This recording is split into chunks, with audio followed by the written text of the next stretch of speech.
টানা 5 দিন রূপালী ব্যাংকের বেশ কিছু লেনদেন কার্যক্রম বন্ধ থাকবে ডাটা সেন্টার স্থানান্তরের জন্য। কোন সেই 5 দিন এবং কোন কোন সেবা গ্রাহকরা পাবেন না? প্রথমত যে সেবাটি পাবেন না সেটি হচ্ছে রূপালী ব্যাংকের এটিএম কার্ডের মাধ্যমে রূপালী ব্যাংকের এটিএম বুথ বা অন্যান্য ব্যাংকের এটিএম বুথ থেকে অর্থ উত্তোলন করতে পারবেন না। দ্বিতীয় যে সেবাটি পাবেন না সেটি আপনি ব্যাংকে গিয়ে নগদ অর্থ জমা করতে পারবেন না, নগদ অর্থ উত্তোলন করতে পারবেন না। তৃতীয় যে সেবাটি পাবেন না সেটি হচ্ছে পে অর্ডার করতে পারবেন না, বা আপনি যদি কোনো ক্ষেত্রে দেখা যায় যে চেক অনেক ক্ষেত্রে ক্লিয়ারেন্স করার ট্রাই করেন সেটাও কিন্তু পারবেন না।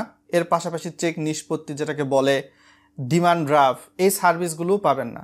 তো এক ব্যাংকের সঙ্গে অন্য ব্যাংকের আন্তঃলেনদেন, বিশেষ করে রূপালী ব্যাংকের সঙ্গে বাংলাদেশে যেহেতু 61টা ব্যাংক রয়েছে, 60টি ব্যাংকের আন্তঃলেনদেন এনপিএসবি, বিএফটিএন, আরটিজিএস এগুলোও কিন্তু বন্ধ থাকবে।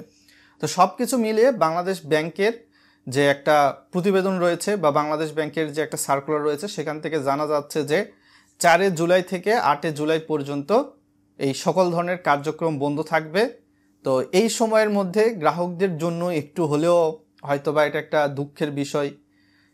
অনেক গ্রাহক জানে, অনেক গ্রাহক জানে না। অনেক নিউজ পেপারে কিন্তু এই বিষয়গুলো উঠে এসেছে। সো বিষয়গুলো আপনিও ভিডিওটা শেয়ার করার মাধ্যমে মানুষকে জানাতে পারেন। 8 জুলাইয়ের পর সকল ধরনের লেনদেন কার্যক্রম চলমান থাকবে।